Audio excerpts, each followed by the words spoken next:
hard to integrate a speaker with a boutonniere.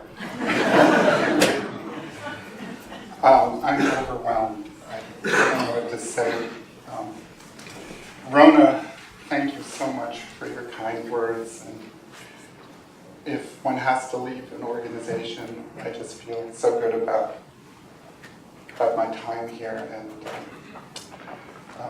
we'll remember it fondly for the rest of my life. So thank you very much. Can you all hear me? Good. One of the privileges of being the Trust Preservation Services officer for the last 15 years has been becoming acquainted with dedicated individuals who admire New Haven's architectural heritage and strive to preserve it. Many of you are in the audience this evening. I have particularly enjoyed collaborating with Rick Wies, a principal of Greg Wies and Gardner Architects, on historic building renovations, such as Center Church on the Green and its parish house on Temple Street. His work in New Haven and environs is well respected by the preservation community. For example, Rick shaped the successful adaptive use of the 1767 John Pierpont House on Elm Street, now the Yale Visitor Center and Emeritus Faculty Center. Another sensitive rehabilitation was the 1914 Elizabeth Hooker House on Edge Hill Road, one of Delano and Aldrich's most sophisticated early 20th century designs. In Stony Creek, where I live, Rick came to the rescue when our historic puppet theater was threatened by inappropriate change. His calm, reasonable approach persuaded the owner of the Legacy Theater to conserve and celebrate the building's original architectural appearance. Rick's extensive portfolio of institutional and private work demonstrates his steadfast commitment to historic preservation. He cares deeply about New Haven's past, as you will hear in tonight's presentation on New Haven's recently completed boathouse at Canal Dock Park. Please join me in welcoming Rick Wies. Okay, well, thank you, John, for those very kind comments. It's really been a pleasure working with you and your organization and seeing it thrive under your leadership. So I'm very pleased and honored that the New Haven Preservation Trust has invited me to speak this evening celebrating John's wonderful tenure leading the trust so ably, essentially during all of the 21st century. I like the sound of that, John. It makes it sound like you've got our preservation well in hand. So we're going to be showing a bunch of slides here about Canal Dock. Some of these are historic images. My talk is about Canal Dock, a project with a long and complicated history, lots of twists and turns. And rather than discuss all of it, I'm going to take this opportunity to share a few stories about it and the historic preservation themes which tie the project together. The Yale Boathouse, designed by the Boston architectural firm of Peabody and Stearns, opened in 1911. And I'll start with a few words about how the project started. But here you have a 1950s photo, and so here is the original Adi Boathouse, situated upstream of was 95 Crossing, and this is the Quinnipiac River and New Haven Harbor out here. Interesting to note that at this time the water surrounded the Adi Boathouse on three sides, and I don't know if any of you had the pleasure of visiting the building in the last in its last years. This area is filled in, so it was really only waterfront directly on its west side. Here you can see in a more modern photo our new Pearl Harbor Memorial Bridge. The site where the Adi once stood is now vacated, the building removed. Its site has been returned to an intertidal area, and now we have our new site over here, Canal Dock Park. Just to its north is Lenny and Joe's, and this is the Maritime Center here. And this will shade, that's English Station up the Mill River. So this is our new site for the project. So a few words about how the project happened. Many wonderful participants, our clients, the design team, and many stakeholders who have had vital roles in all of this. It's a large group. They're listed on the flyer that some of you may have picked up on your way in. But first, I'd like to thank and acknowledge Langen Engineering, the City of New Haven's prime consultant for this project, and whom my firm, Wies and Gardner, has served as Langen's architectural sub-consultant. Also, I'll add that I did not come up with a title for this talk, My 20-Year Life with the Boathouse. I like that. I don't mean to be critical about it. It's a nice line. But it makes me a little nervous. It makes me wonder whether my clients think it takes me 20 years to do a project. I've done some projects in, half the time. Right? So, am I that old that I could have worked on a project for 20 years? But, actually my first work on Canal Dock was about 16 years ago when the City of New Haven hired our firm to do a feasibility study for this project. But where I'm truly uneasy about my 20-year life infers a kind of unitary authorship of the Canal Dock Boathouse, whereas in reality, this has been a team effort all along. I've worked long and hard, but all of my colleagues have done likewise.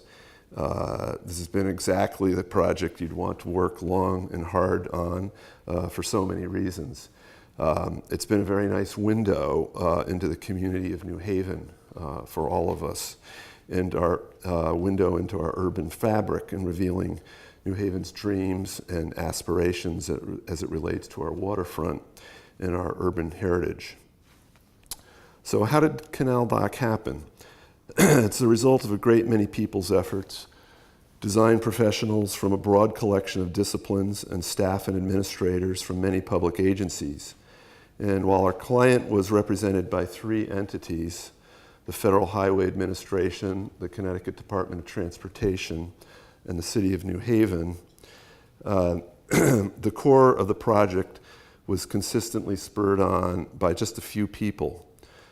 Karen Gilvarg, Donna Hall of the City of New Haven City Plan, and John DeStefano, who served as mayor during formative years of the project.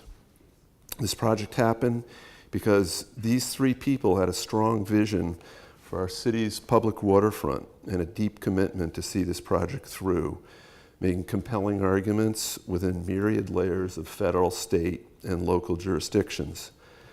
The initiatives coming from City Plan and the Mayor's office were reinforced by the voices of many other supporters and stakeholders within our community who clearly and consistently voiced their hopes and goals for this project. And this is a public project, publicly funded primarily by Federal Highway Administration as a federal mitigation project to offset the loss of the historic Yale Boathouse. The Connecticut Department of Transportation and the City of New Haven have also provided funding. So preceding a Gregg and Wies Gardner feasibility study and preceding the current Langen-led project, there was a Centerbrook Architects study to float the Adee Boathouse via a custom concrete barge out the harbor, which then would be sunk as the boathouse's foundation. And the building was situated as the centerpiece of a landfill project roughly at our current site. However, the resulting disturbance of the underlying contaminated sediments and the high cost of moving the boathouse made this approach financially infeasible. So the city's focus then turned to the idea of creating a large pier over the shallows of the harbor with a boathouse as its centerpiece. And in this sketch plan, you can see this is the outline of a platform with Long Wharf Drive running along back here. But this is a total of 3 acres as originally scoped for the project. And here is the boathouse sitting in place. And this represents an actual replica of the boathouse. While our harbor has a large area of productive habitat, a detailed analysis of flora and fauna indicated an approximate 3-acre area was mostly devoid of marine life, and this became the focus for siting a new pier and boathouse. The pier was conceived as a pile-supported structure, and its resulting shadowing of the harbor waters and its footprint was demonstrated to have minimal adverse environmental impact.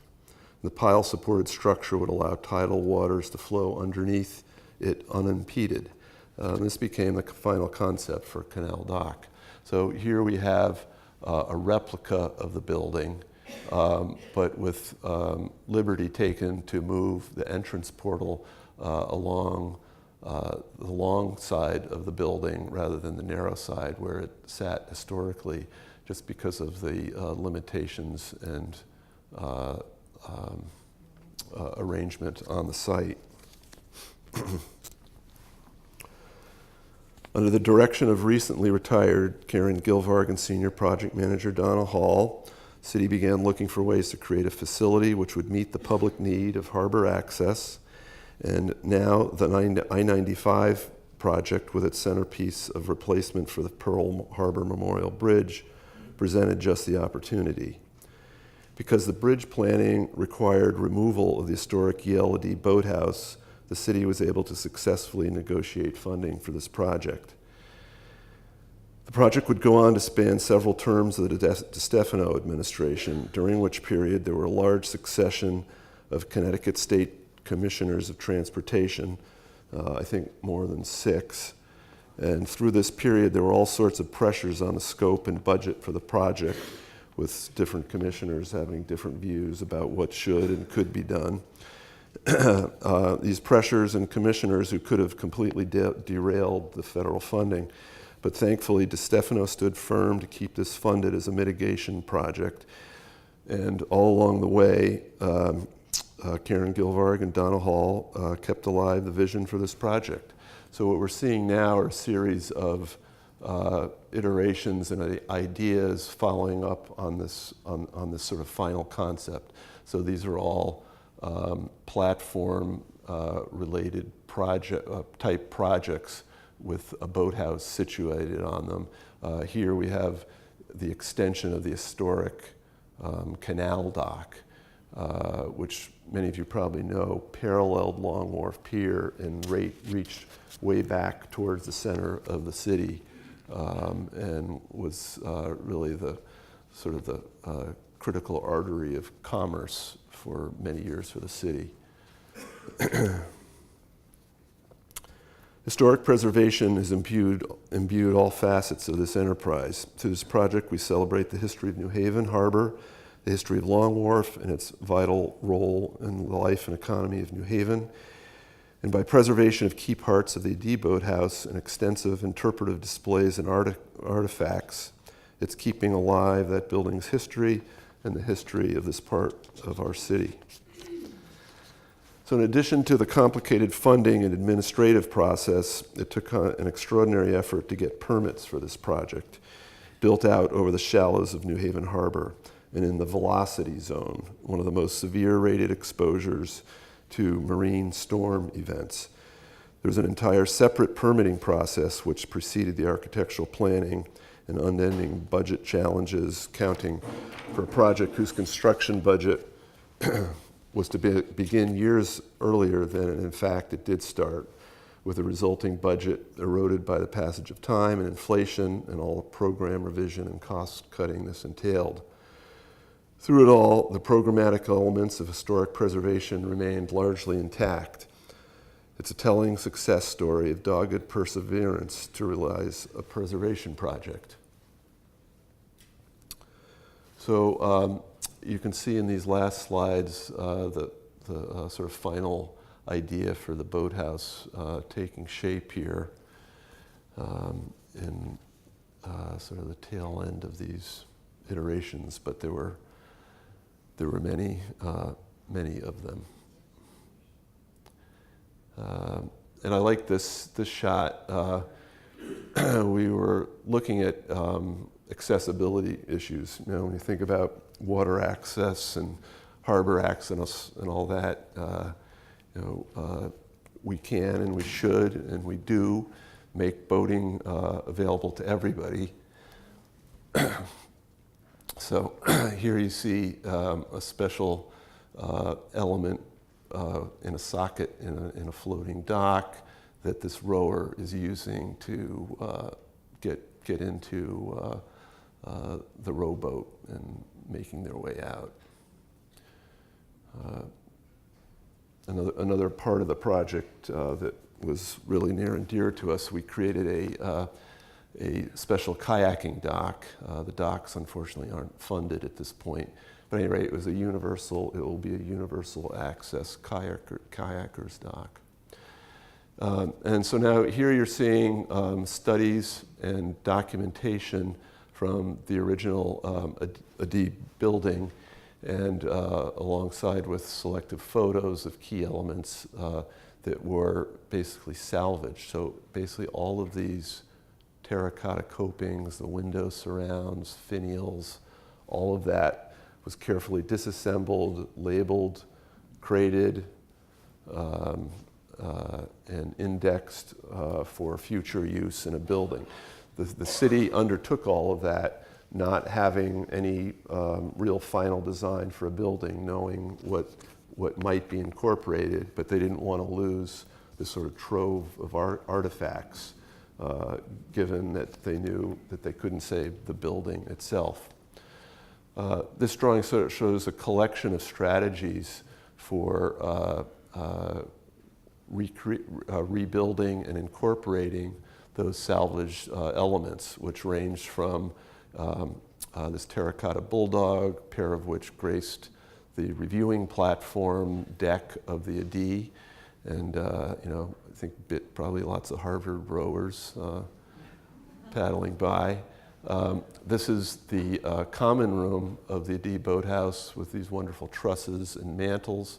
That entire space has been replicated in the new building. There's a drawing of the mantel. Here you can see in disassembly with the roof decking off, all these wonderful trusses that were the primary structure of that building. Behind the entrance portal was a lovely ceremonial stair. That was also salvaged, as you can see here. And finials, copings, all that were all sort of selected and studied for reincorporation into a new building. So here you see the entrance portal in its entirety, sort of in a suggested some kind of greenhouse type structure. And ultimately that was the direction we came to. This is a floor plan of the main floor, of the second floor of the building, Long Wharf Drive here, and this entrance lobby containing the wonderful AD entrance portal. There's a little photo of the carved transom panel that stood above the entry doors. So here we have the ceremonial stair being taken apart in bits and pieces, eventually crated up, labeled, and moved out of the building by crane. One of the small tragedies that happened is some large object fell on this. This is actually a landing and stair section here. Something let go and landed on it and broke that, but there were funds to repair that, so it was restored before it went into storage. It's another picture of the stair. So here we are in the new building, not 100% finished, but darn close. And we've replicated the building, replicated the stair. Sort of an unfortunate part of the storage effort is that it was never anticipated that we would have to store these items for so long. We basically needed a temporary landing space for them. And the city had this beautiful old building, the Bigelow boiler factory out in Fairhaven. And so we made use of that as storage. Unfortunately, it was a very leaky building. And the salvage process involved crating and creating good solid plywood containers for everything, but the roof leaked, and the terracotta did just fine there. The trusses did fine, but some of these wood elements really suffered, and we wound up actually having to replicate the stair rather than reuse it. It was just way too far gone. So here we can see, this is the west-facing side of the boathouse, and 7 arch-windowed portals graced the west side, and a similar 7 east. And here you can see the sort of results of 1960s sort of adaptive reuse, a typical aluminum storefront insert.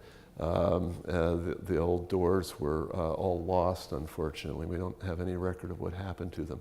However, the beautiful 3-part transom windows were still intact, and those were salvaged.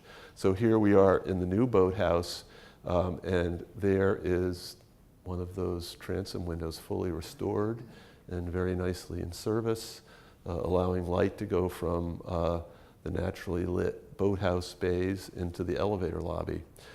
The doors we had to replicate, so these are not artifacts, but replicated. Here we are in the Adi Boathouse common room. This is the fireplace and overmantel being prepared for removal along with its brick hearth. It was quite a magnificent thing. And coincidentally, my firm was very fortunate to actually have our offices for 13 years in this space. The building had been converted to office use, and we happily worked here for many years, although the building was a little leaky back then. It also served as winter storage for my rowing shell. The winter storage turned out to be a very long storage, 13 years. So it was so darn hard getting this thing out that we didn't even contemplate trying to get it out, except under dire circumstances, which was when we were booted out as the last remaining tenants, having to be evicted from the building. Sorry, this is sort of a dark slide, but here we are in the Bigelow boiler factory, the city's storage, and you can see these large plywood crates containing terracotta windows and whatnot. And here we are removing stored trusses to bring them to the contractor's shop for restoration. As I said, the trusses did fine, but the next slide we'll see the fireplace mantel, quite sad. This was sitting in a huge box, roughly 12 feet by 16 feet. And actually it was 12 feet by almost 18 feet, facing up, but it was facing more of the heavens and the elements than a roof. And it was distressing. From every 6 months or so, we would visit the facility to see how things were doing, hoping the project would get rolling and these things wouldn't have to live here so long. But it turned out to be, as I say, 4 years, and this really took a beating. So when it came time to document the project, we gave the contractor the option of restoring that piece in its found form or replicating it, and we're very happy to say the contractor chose to restore it, and here it is, and more than 95% of that is original fabric, so they did a fabulous job. We don't know what occupied this panel in the overmantel, but we like to imagine it was some wonderful mural or something. And we hope that in the boathouse's future, that maybe that will be the subject for some artist's canvas to paint once again. So this is the replicated room. That is again a D common room, same proportions and very similar layout.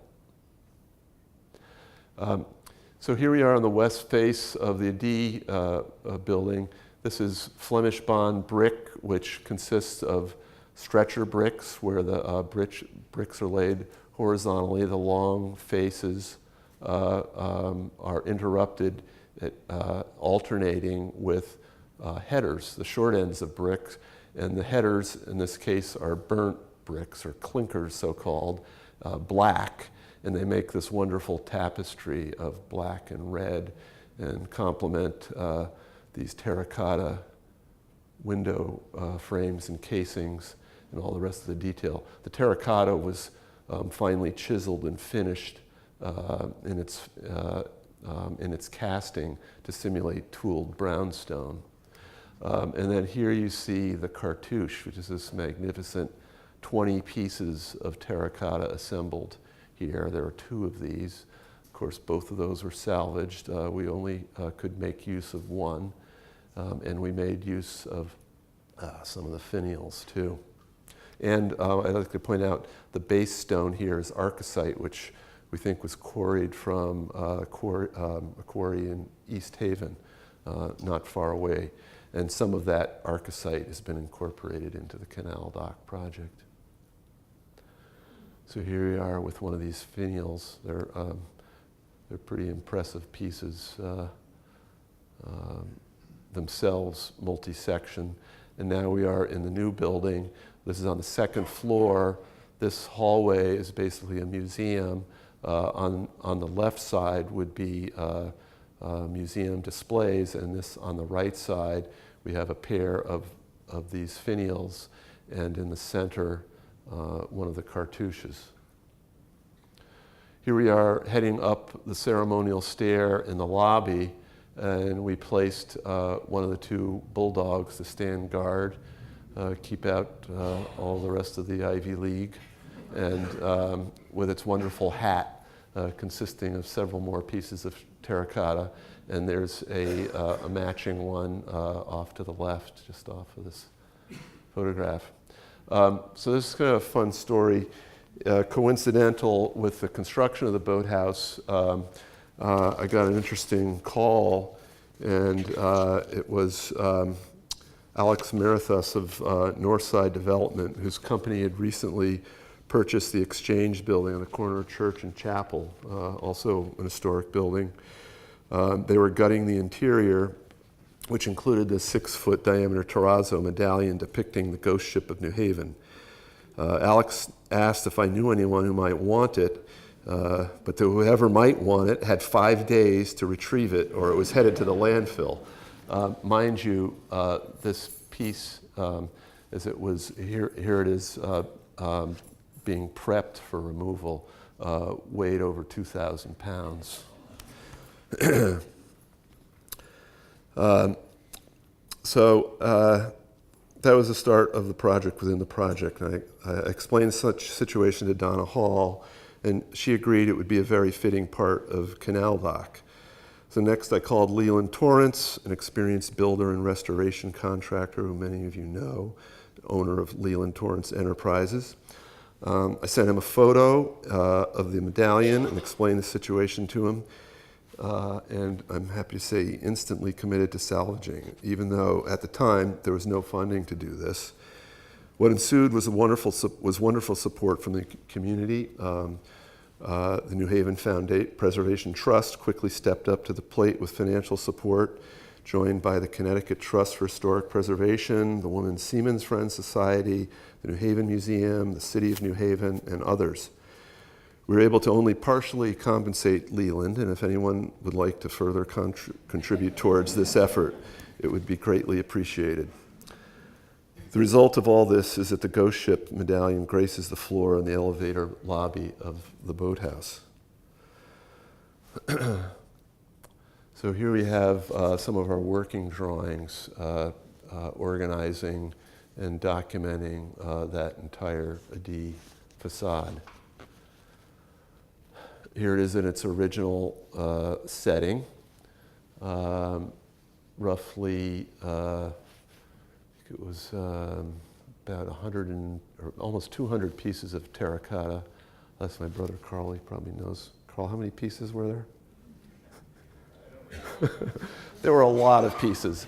representing about 70 different shapes. All of this was taken apart piece by piece, cataloged, and salvaged, stored, and in the process. Here you can see the deeply carved transom panel, and then overhead, a wonderful 10-section Gothic window, also salvaged.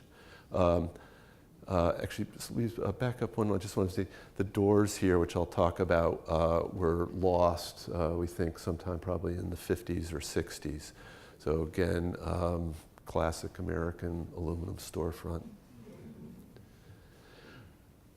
Here is that 10-section window lying in situ. Here it had been moved, but it was basically recumbent, as it is here, but in a big box in Fairhaven, and fared remarkably well, given that it too just got rained on all the time.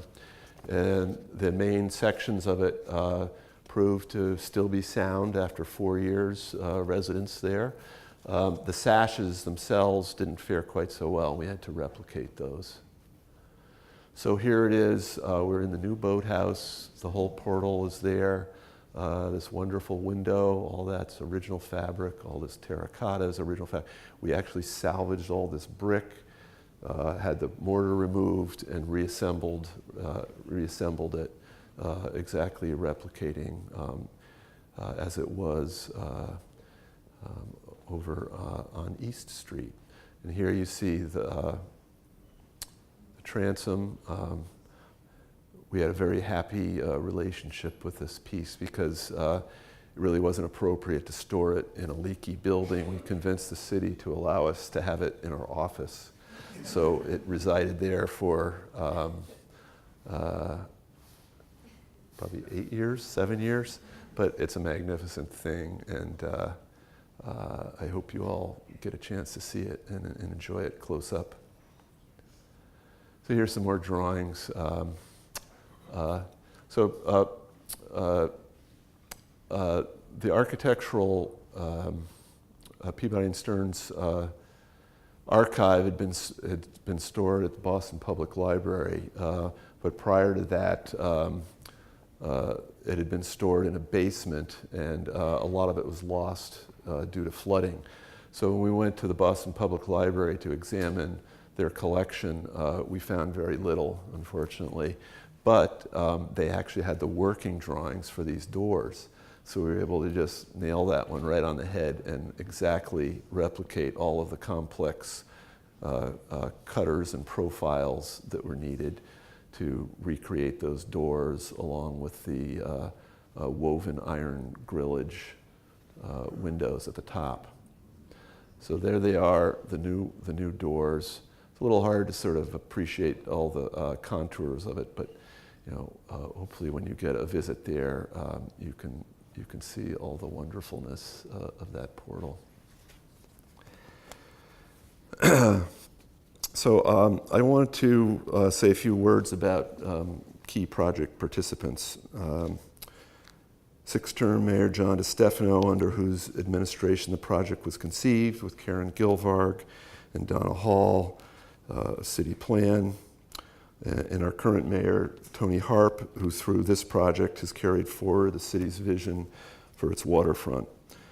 And again, Langen Engineering, the Canal Dock prime design consultant for the entire Canal Dock project, specifically serving roles as civil engineer, geotechnical engineer, landscape architect, permitting specialist, and overall project coordinator. Spiegel, Zemechik, and Shaw, structural engineers, Dave Carlson and Marcin Mikowicz. They're just great to work with. I have particular appreciation for Dave, who almost 40 years ago did an incredible engineering job for one of my earliest houses on a very challenging site in Killingworth. And together we produced a lovely residence, which has been a continual source of pride for me. Boathouse is a wholly different type of assignment, but from that experience and the many others that I had with Dave, I knew that he and his firm would be the perfect choice for this project. Canal Dock Boathouse, Inc., the 501c3 curated by the City of New Haven to run Canal Dock Park and the boathouse, and chaired by John Pescatori, and Vice President Marna Wilbur. John's a U.S. Olympic rower, an ex-Yale rowing coach, and his public spirit and devotion to rowing has been an inspiration. John and his board of directors have marshaled their energy and enthusiasm into our region's boating community and have remarkably given rise to Canal Dock rowing, with boating programs for youth and adults and veterans, and all this way before any building appeared. I can only imagine the scale of activity which will ensue once the facility actually opens. And I thank the New Haven Preservation Trust, which provided critique on our historic strategy, and John Herzan, always at the ready to provide guidance, encouragement, and insight. Lastly, I'd like to acknowledge my colleagues at my firm, Greg Wies and Gardner Architects, my partner Sam Gardner, who early in his career was an architect with TAMS, the Boston-based architecture and engineering firm. As a lead up to the project in the 1990s, they were retained by the city of New Haven to study the salvage of the Adee Boathouse and the Fitch Foundry, the structures facing demolition due to the plans for the Pearl Harbor Memorial Bridge replacement. 2003, Sam and I co-authored the New Haven Boathouse facility study at Canal Dock Waterfront Park, a precursor to this project. And Glenn Gregg, our recently retired partner, who helped keep our office on an even keel during all the excitement of Canal Dock. Pablo Andarago, who contributed a constant stream of great design ideas, and my brother Carl Wies, who kept track of the incredible puzzle of pieces, almost 1,000 salvaged components from the Adee, not only terracotta, but lots of other stuff, which moved to 3 locations in succession during the course of the project. And you had to track and detail exactly how these pieces could be fit back together, take into account all the subtle changes required by the new structural framework, slightly altered geometries. Debbie Tchaikovsky, our office manager, was ably handled the reams of paperwork and financial reporting, all the while keeping all of us in good spirits. And lastly, Belize Bilguvar, our senior project manager. Belize kept the project organized day in and day out, creating reams of CAD plans, related documents during the design stage. Then she ushered it into and through the bidding stage and the construction process, and she's brought to this great patience, poise, and complete dedication to the boathouse. It's hard to imagine creating this building were it not for her extraordinary efforts. So here you can see this is pretty much the finished building. And what this represents is that in the preservation community, we have lots of challenges saving buildings, and sometimes you lose the building, but it's not quite as black and white as that all the time. You can save pieces of things or do alternative strategies that can keep the history alive of a piece of our built fabric.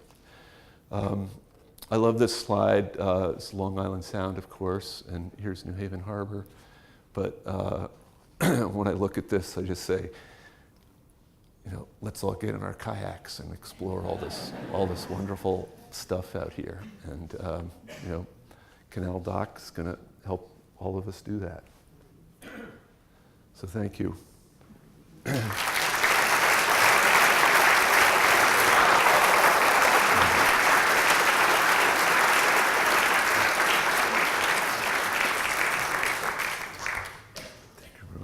Do we want to have time for questions? Would you be willing to take some? I'm happy to, if time's available. Rick has just indicated that he would be willing to take a few questions if anybody would like to bring anything to him. How soon is it? I don't know, what time is it? Well, remarkably, the building, if you walk through it, you'd say, hey, this is done, let's open the doors. But there's sort of little picayune things that are still being worked out. We're hopeful that it will open in July. Is Donna Hall here? Donna, is that a realistic? I think that's right, the end of July. Yeah. Yeah. Another question over here? Yes. What was the price tag at the Well, first off, the project was done in two pieces. So the first piece was the platform, and the second piece was the boathouse. So those are the two major components, and then there were the upland improvements along Long Wharf Drive. And I don't know, Donna, do you want to talk about budgeting and costs? So I would say it was around 37 million. Yeah. The platform and upland improvements was basically half of that. The platform was designed and engineered to withstand a 100-year storm, so it's a so-called resilient structure. It's essentially a 4 feet deep, heavily reinforced concrete pad on 300 piles that extend 80 to 90 feet down into the sediments of New Haven Harbor. And hopefully we won't be tested with a 100-year storm, but we're confident that it's going to do just fine. As an example, in Hurricane Irene and Sandy would have put a few inches of water over the surface of the platform, which is also the first floor. So the building is actually designed to be below the flood zone, and the walls are designed to break away under wave and severe wind loading without damaging the superstructure of the building and the second floor. I'd just like to add on to that, I mean, this is a really unique project in that we had to create the site as well. Normally you just build on land. We had to create the land essentially. And so the budget does seem a little high, not a little, it seems high. But most projects you don't have to supply the site. You have a site, so Yeah. it's challenging. We've been told by the regulatory agencies that there'll probably never be another permit issued allowing this. There were just a unique set of circumstances. One, the city was able to trade this platform, which actually was permitted in the regulatory process, is 3 acres. So it would have been, much more than that. This is just 1 acre. But at any rate, that 3 acre was a trade for the AD site and returning that site to an intertidal zone. So you have that, plus the fact that this was sort of a unique and sort of very unvital part of New Haven's harbor in terms of its ecology. So it'll happen. Now you see this canal. This is the extension of the historic footprint of Canal Dock right here. And you see it sort of sadly ending. But the city and the project team have designed transient floating docks to extend another couple hundred feet beyond this, so that visiting boaters can tie up there and approach the site by water. And then there would be also a specialized kayakers dock as part of that dock assembly. So Donna and her office are still actively looking for ways to fund those docks, and I'm sure they'll be successful very soon. But we did get this piece funded, which is a specialized rowing dock for sliding seat rowing.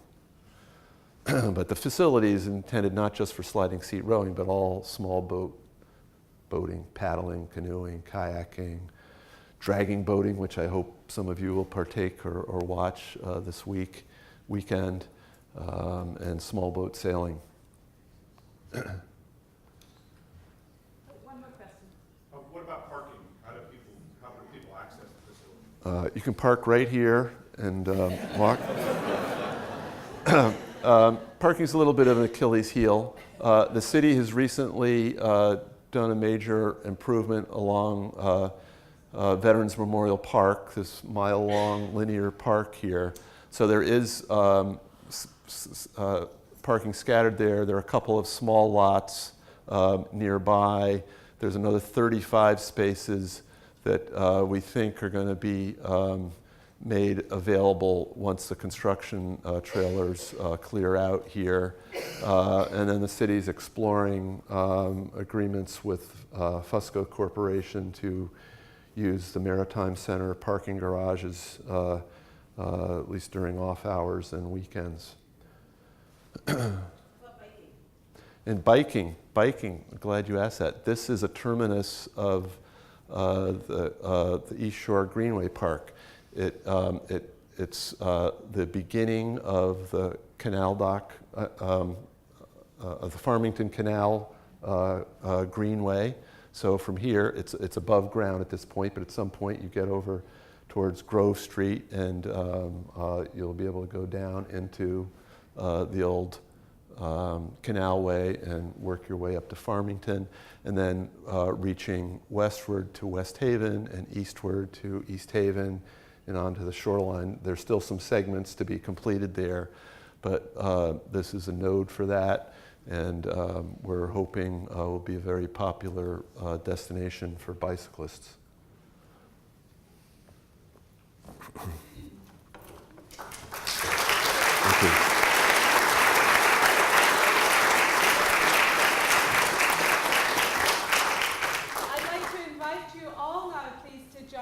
Reception just outside after this lecture, a chance to talk more with Rick, I hope, and to talk with John as well. The Preservation Trust desk is there if you'd like to talk to anybody about the Herzan Lecture Fund. But before we do that, I'd like to thank very much on behalf of the Trust Rick for giving us a real account of how vision and practice are. And we have a gift for you. Oh my gosh. When you launch your kayak, we thought you might need a chart. Oh, wow. Wonderful. Oh, thank you. New Haven Harbor, published in 1846. Very nice. Thank you very much. Thank you all.